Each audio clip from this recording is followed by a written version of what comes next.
Apa deh? Pak, nama lengkapnya? Herman Triono. Iya Pak Haji, benar. Iya. Ya. Herman Oke, Mas. Triono. Umur sekarang, Pak? 51. Ya Pak Haji. Ya. Ya. Pak, Kelurahan Balai Kambang ini kecamatan apa, Pak? Ya, Kramat Jati. Kramat Jati. Iya. Ya. Pak, satu atau Pak, kita mulai Pak ya. Saya mulai pertanyaannya. Iya. Pak, 1-2 tahun terakhir ini bencana apa saja yang pernah terjadi di kelurahannya Bapak? Untuk tahun 2 tahun ini paling banjir Pak. Banjir? Banjir. Ya. Yang paling parah sih banjir di sini. Selain banjir Pak, kebakaran misal? Kalau ini gini Mas, saya juga kan lurah nih baru sebulan nih, pas bulan hari ini. Pas hari ini ya. Untuk kalau yang kalau saya dengar sih emang kalau di Balai Kambang ini, karena kan saya yang tugas sebelum di Balai Kambang itu di Batu Ampar. Ya. Ya pasti yang kan satu kecamatan. Masih sekecamatan ya. Tahu lah. Iya. Dan juga berdampingan antara Kelurahan Batu Ampar sama Balai Kambang kan berdampingan. Iya. Nah, yang saya tahu sih memang yang parah di sini kalau banjir, apalagi kalau banjir 5 tahunan tuh. Untuk kebakaran ya bisa dikatakan jarang kalau di sini kalau kebakaran ya? Sih.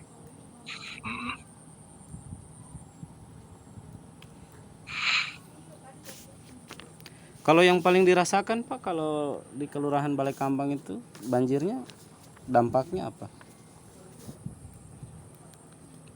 Ya tentunya di sini hampir semua RW dari 5 RW itu kan dilintasi oleh Kali Ciliwung. Iya. Nah rata-rata RW tersebut itu terdampak kalau banjir. Dan itu pasti yang mengganggu semuanya gitu. Apalagi kalau kejadiannya nih sekarang ini lagi masa pandemi kayak begini kan, wah pasti ya gimana caranya gitu loh untuk menyatukan orang kalau ada pengungsi kan gitu, sedangkan tetap namanya prokes itu kan harus diterapkan seperti itu. Berarti kalau umpamanya banjir memang harus mengungsi semua ya Pak? Iya, karena memang lebih dari ya bisa dikatakan semeter lebih lah kalau memang terjadi banjir gitu. Itu selama berapa hari atau berapa minggu Pak harus mengungsi? Kalau yang terbesar kemarin itu yang saya dengar ya, itu bisa sampai 3 hari 4 harian untuk mengungsinya. Oke.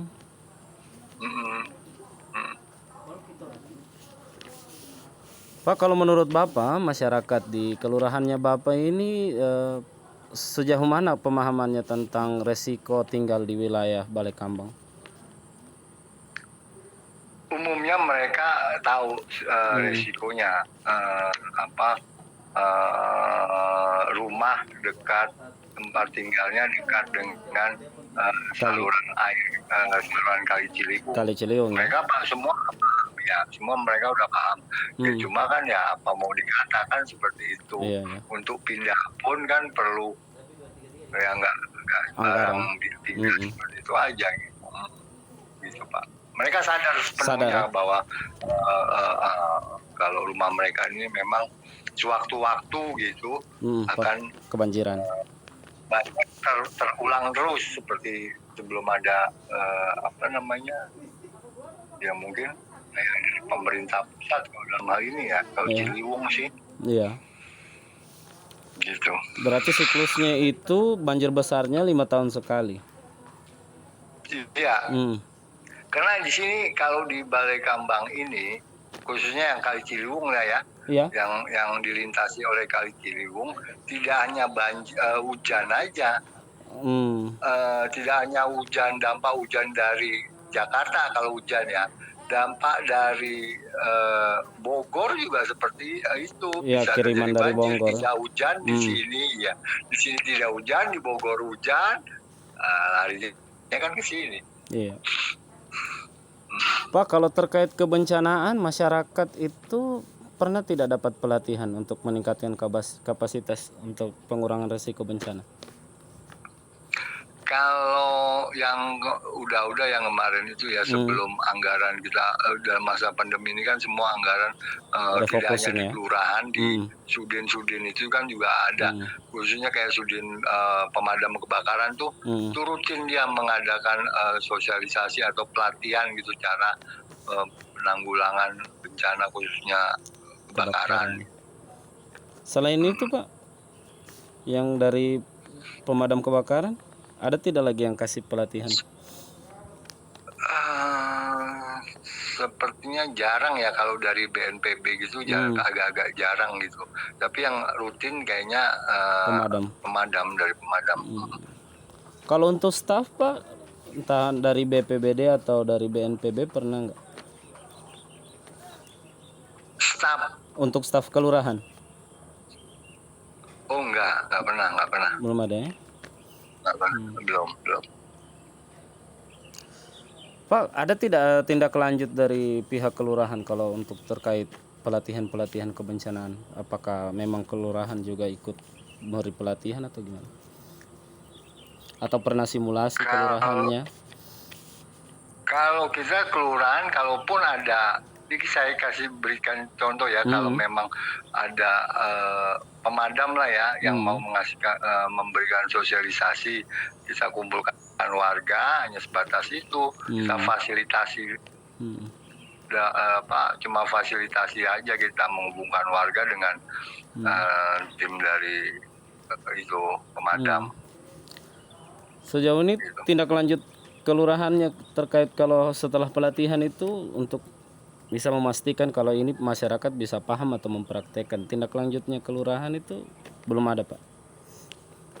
Nggak ada Pak, kita nggak pernah khusus untuk dilatih untuk apa gitu, nggak pernah kita, staf kita itu nggak pernah. Kelurahan khususnya ya, nggak pernah. Pak, di kelurahan sudah ada kelompok siaga bencana atau kelompok tanggap bencana? Kalau biasanya gini, kita kalau sudah mau mulai musim penghujan, kita buat tim gitu, tim penanggulangan bencana tingkat kelurahan. Itu pengembangan dari tim penanggulangan bencana tingkat gubernur, wali kota segala turun jadi ke tim kelurahan seperti itu. Ini dibentuk kalau sudah musim penghujan? Iya. Kalau udah mau musim penghujan. Dan yang kemarin itu yang waktu pandemi itu juga kita diinstruksikan untuk membuat satgas COVID tingkat kelurahan seperti itu. Pak, kalau menurut Bapak ini kan biasa bentuk tim penanggulangan bencana juga di kelurahan kalau musim penghujan. Kira-kira pelatihan apa yang menurut Bapak perlu diberikan untuk kapasitasnya tim terbentuk ini bisa lebih meningkat untuk penanggulangan bencana? Ya, saya berharap bahwa memang ada unit atau apapun bentuknya yang khusus melatih kita kelurahan, karena kan yang langsung yang langsung terdampak itu kan warga kita yang dekat dengan kita gitu. Kalau tingkat kecamatan, wali kota kan ya agak jauh gitu loh. Kita yang harus mulai untuk umpama evakuasi segala macam itu kan kita itu aja sifatnya tidak struktur gitu loh. Oh iya. Sedangkan ada kan ya kayak pelatihan apa gitu yang langkah pertama kalau seperti ini harus membentuk ini, harus melakukan ini gitu loh. Itu yang kita tidak pernah dapat. Berarti bisa saya simpulkan ya, untuk penanggulangan bencana yang menurut Bapak bagaimana evakuasi itu perlu juga menurut Bapak. Terus pengelolaan jika sudah terjadi bencana seperti apa? Iya. Ya. Selain itu Pak, kira-kira menurut Iya, Bapak apa lagi yang perlu? Apakah memang perlu dokumen kajian resiko bencana juga dilatih ke staf kelurahan supaya bisa dokumennya? Iya, Heeh. itu juga termasuk itu. Jadi dengan dokumen itu kan berarti dokumen umpama ya, hari ini kita kejadian dan tahun depan juga bisa kejadian. Kita kan punya istilahnya apa ya, bank data gitu bahwa Heeh. tahun kemarin korban sekian, yang terdampak sekian, seperti itu. Jadi pas mau kalau Termasuk memang itu harus Pak. bencana lagi berarti sudah siap karena dokumennya juga sudah kayak apa SOP begitulah apa aja yang harus dilakukan.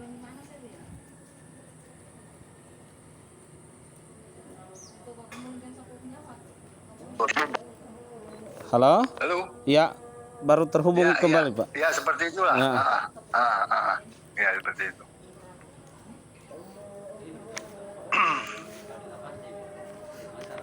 Pak, kalau untuk ini Pak, kan kalau bencana itu juga tetap yang paling rentan itu kelompok marginal seperti perempuan, lansia, disabilitas.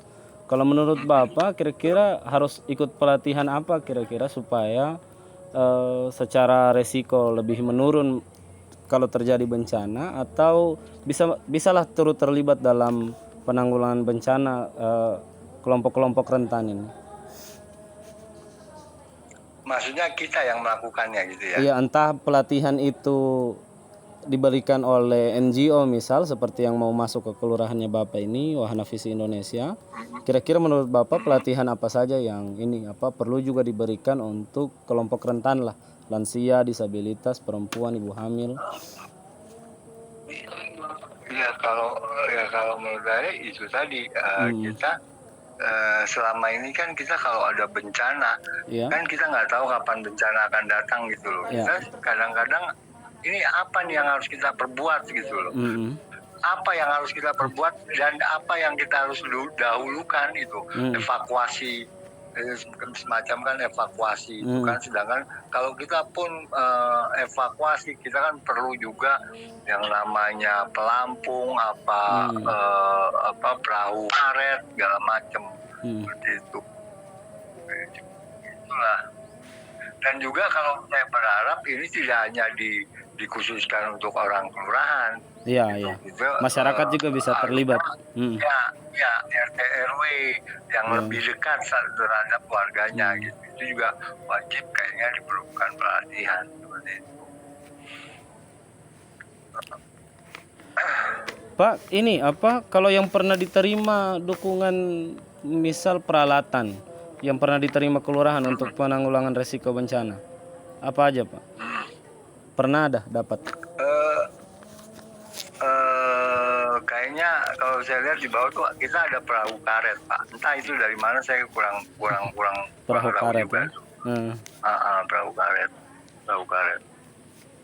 Terus kayak sirene seperti itu atau jalur evakuasi yang dibuat belum ada. Belum punya kita. Berarti hanya perahu karet. Sama kalau pernah juga diberi pelatihan sama ini pemadam damkar ya? Iya, itu aja. Kalau NGO Pak yang kasih pelatihan atau kasih peralatan untuk pengurangan risiko bencana ada? Belum ada ya? Kalau saya rasa belum pernah ada ya. Pak, kalau dokumen kajian risiko bencana di Kelurahan Balai Kambang ada tidak Pak? Enggak ada. Ya? Peta ancaman bencananya belum ada juga. Kalau petanya kita punya Pak, peta yang rawan, titik-titik rawan banjir khususnya kalau di Balai Kambang ini ya, ada kita punya kita. Oh, itu dibuatnya oleh? Kita sendiri. Oh, dibuat sendiri berdasarkan pengalaman tahun-tahun kemarin ya. Kita kan punya masternya tuh untuk Kelurahan Balai Kambang. Nah itu bisa kita di posko penanggulangan bencana yang biasanya kita bentuk tiap tiap ini kan ada di bawah. Iya. Itu kita merah gitu, Ah. yang titik-titik banjir itu kita kasih tanda-tanda merah seperti itu. Itu ada kita. Ada ya. Pak, kalau kan biasanya jadinya dokumen namanya RPB, Pak, Rencana Penanggulangan Bencana. Kalau itu belum ada dokumennya juga.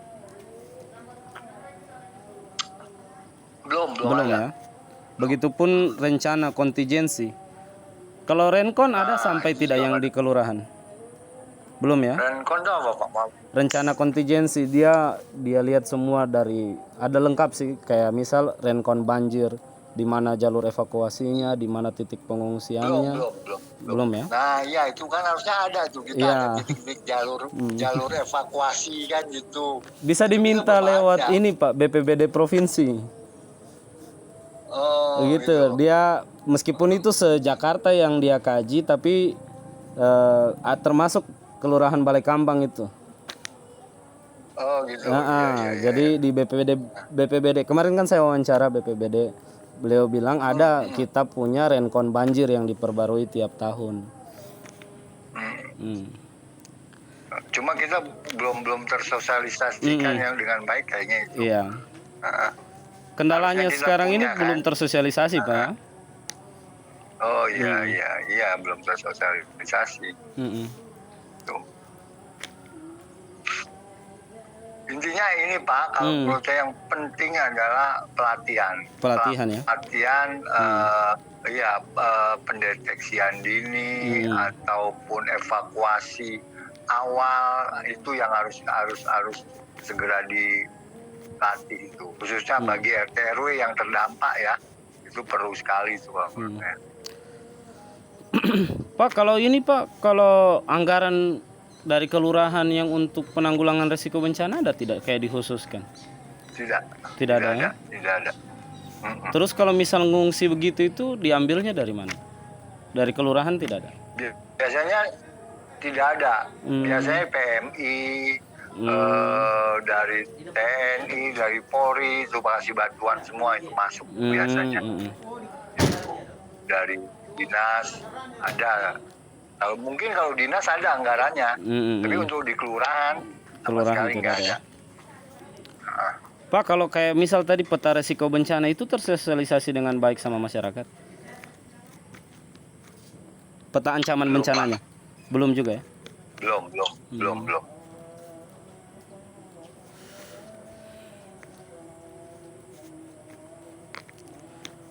Pak, kalau umpamanya buat ini Pak, kelompok penanggulangan bencana tadi, kalau mau dekat-dekat musim penghujan, terlibat tidak perempuan di situ? Iya, terlibat semua. Khususnya kan kita di sini ada kader PKK di setiap RT, setiap RW itu ada kita. Kader Dasawisma, Jumatik. Itu kalau memang ada kita sudah terbentuk dapur umum itu mereka berpartisipasi semua. Gitu. Kalau disabilitas sama lansia Pak terlibat tidak? Tidak ya. Tidak.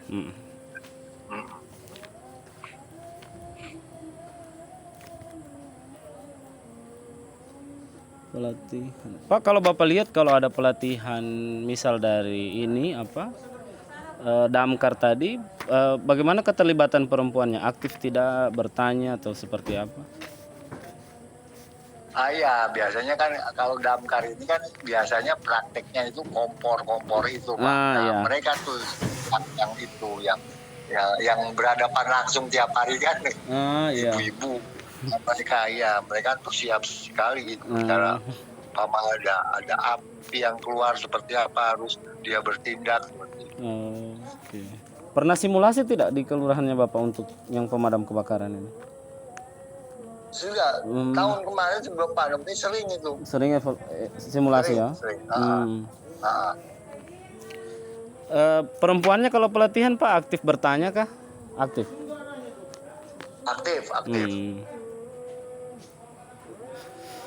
Pak, kalau Bapak lihat, kira-kira kenapa sih kalau kelompok disabilitas atau lansia bisa agak kurang keterlibatannya kalau untuk pengurangan risiko bencana atau penanggulangan risiko bencana? ya kita kan juga melihatnya kan masa orang lansia kita ikut sertakan seperti itu. Cuma itu aja sebenarnya karena pandangan adat kita aja gitu loh, terlalu menghormati khususnya ya yang lansia itu aja sebenarnya sih. Berarti Pak agak besar ya perannya perempuan kalau di kelompok penanggulangan bencananya? Ya, betul. Betul. Pak, kalau menurut Bapak ini seberapa penting sih ada perempuan untuk tanggap bencana? Penting sekali Pak kalau menurut saya sih. Karena tidak hanya dalam segi penanganan bencana, mereka juga selalu aktif dalam hal apapun. Umpama ada kita pihak kelurahan menugaskan mereka untuk mendata segala macam, wah itu cepat kalau dibandingkan dengan RT-nya sendiri. Kalau dibandingkan yang laki-laki mungkin Pak.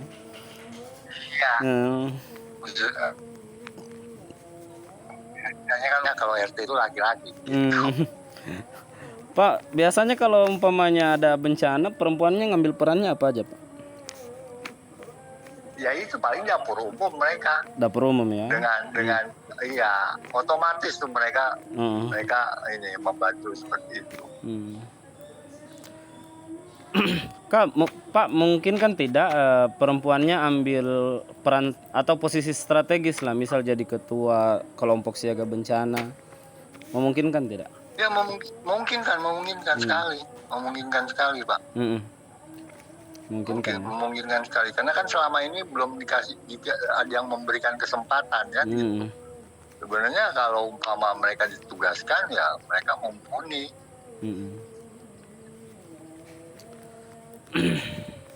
Pak, kira-kira kalau menurut Bapak ini strategi apa kira-kira yang harus dilakukan supaya perempuan atau remaja perempuan ini bisa tinggi keterlibatannya dalam penanggulangan resiko bencana atau tanggap bencana? Ya kalau menurut saya ya mulai sekarang ini sebenarnya ini kita kalau saya ya sebagai lurah Balai Kambang, kalau saya lebih mengandalkan perempuan daripada laki-laki. Berarti perlu juga pelatihan yang besar ini ya, pelatihan yang banyak lah untuk perempuan. Iya, untuk perempuan benar gitu. Saya lebih mengandalkan perempuan daripada mohon maaf ya RT RW yang laki-laki gitu. Tepat mereka merespon gitu. Pak, kalau tokoh agamanya itu kalau terjadi bencana perannya apa saja Pak? Tokoh agama ya. Terlibat tidak kalau dalam penanggulangan bencananya? Kalau tokoh agama bisa saya kategorikan ini ya, seperti yang tadi saya bilang, kita menghormati seperti orang tua lansia gitu. Sama juga kita menghormati tokoh agama, apalagi kalau di sini kan banyak tuh habib-habib segala macam itu. Kalau misal pas tanggap bencana atau penanggulangan bencana Pak, menurut Bapak sebaiknya peran yang diambil tokoh agama ini dari kelurahan itu apa Pak? Kalau saya memang ini kondisi di sini itu tokoh agama itu lebih didengar. Iya. Saya mungkin saya sedikit agak bisa cerita bahwa Balai Kambang ini kemarin pas saya masuk itu persentase vaksinnya itu kurang dari 60% yang dicanangkan gubernur sampai zona kuning. Nah, dengan pendekatan tokoh agama, alhamdulillah yang tadinya tidak mau enggak mau vaksin karena termakan hoak-hoak. Itu alhamdulillah mereka dengan sadar gitu, dengan pemahaman yang diberikan oleh tokoh-tokoh agama itu, mereka sekarang udah mau divaksin. Mungkin dalam hal untuk penanggulangan bencana dengan mungkin dengan diberikan pengetahuan juga mungkin tentang penanggulangan bencana bagi tokoh agama, mungkin bisa didengar langsung oleh Oke. Warga. Seperti minimal menghimbau jangan buang sampah sembarangan di kali. Ya, Mm-mm. betul, Oke. betul. Pak, kalau swasta kalau misal terjadi banjir ada tidak kasih bantuan gitu gimana? Swasta di sini nggak ada, Pak. Tidak ada ya? Nggak ada. Nggak ada. Dari Kita minta sebagai CSR aja, susah. oh susah CSR-nya keluar. Kayak contoh kemarin ya, saya punya inisiatif gitu. Mungkin salah satu upaya untuk menarik orang vaksin, mungkin diberikan sembako gitu. Iya iya. Nah, karena ya kita nggak punya anggaran seperti itu kan. Kita coba gandeng CSR ya, meskipun di sini CSR-nya ya CSR menengah lah ya. Iya iya. Itu sih nggak ada tuh. Nggak ada yang keluar ya? Nggak ada. Gitu. Pak, dalam ini apa penanggulangan resiko bencana atau tanggap darurat itu, kalau menurut Bapak peran apa aja sih yang bisa diambil pihak swasta? Ya paling tidak ya memberikan ini bantuan ya, bantuan Iya, iya. mungkin seperti tenda segala macam itu perlu sebenarnya kita tuh. Iya. Gitu. Jadi masing-masing yang RW yang rawan bencana itu udah siap dengan posko bencananya. Oke, itu bisa diambil peran oleh swasta ya? Iya. Melalui CSR-nya mungkin? Iya. Betul. Betul. Pak, kalau dari Bapak ini strategi, kan tadi agak bagus tuh komunikasinya Bapak sama tokoh agamanya. Strateginya itu gimana, Pak? Supaya bisa dekat lah, supaya bisalah turut terlibat dalam penanggulangan bencana. Untuk tokoh agama. Strategi pendekatannya. Yang saya lakukan adalah ya lebih sering mungkin silaturahmi seperti itu. Karena tidak gampang jadi seorang lurah di sini. Ya. Harus ya peran tokoh agama itu berperan sekali di sini. Kalau mereka merasa tidak cocok dengan kinerja kita, waduh kelar kita.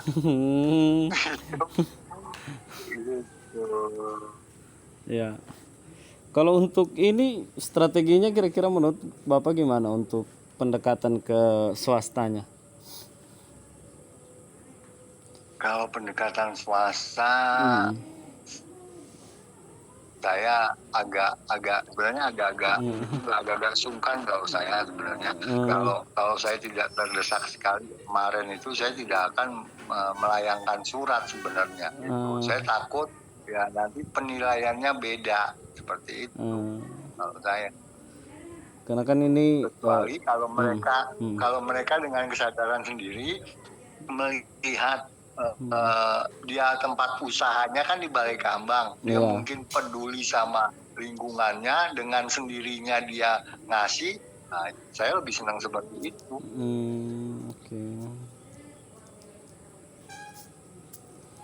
Pak, terima kasih ya atas bincang-bincangnya kita untuk siang ini. Oke, iya, sama-sama. Ya, mohon maaf ya kalau ada salah-salah kata. Iya, sama-sama Pak. Ya, semoga program yang nanti Wahana Visi lakukan di kelurahannya Bapak bisa lancar lah. Oke, siap. Oke, ya mari Pak ya siang. Oke, ya.